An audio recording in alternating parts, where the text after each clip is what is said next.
His 5 minutes of questioning, the gentleman from Indiana, Mr. Messmer.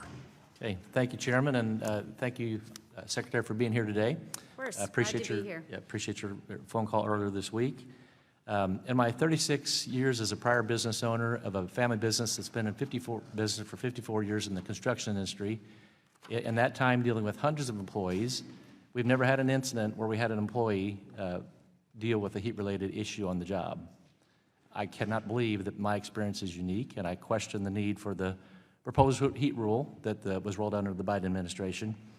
It's an onerous, one-size-fits-all program that fails to take into impact geographic variability, exertion levels required on the job, and indoor versus outdoor environments that people work in.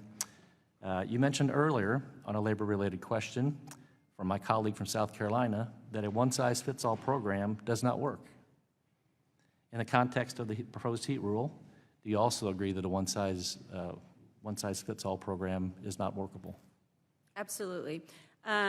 One-size-fits-all usually is a pretty standard practice that doesn't always work. Everybody geographically in different parts of the country will address this. What the workforce also, as you mentioned in your company, for years and years and years have not had an incident. And again, under current OSHA rules that require water accessibility to employees at all times, and you deal with the heat and you let people take breaks.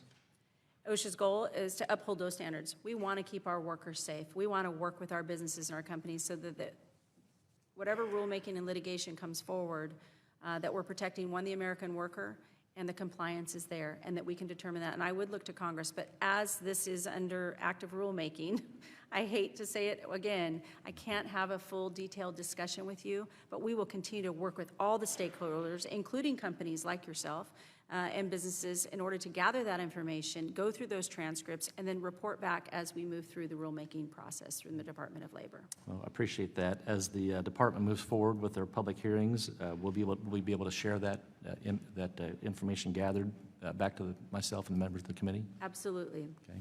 And will you commit to, please commit to working with me as this issue moves forward? Absolutely. Okay, thank you. Thank you. Yield my time back. Thank you.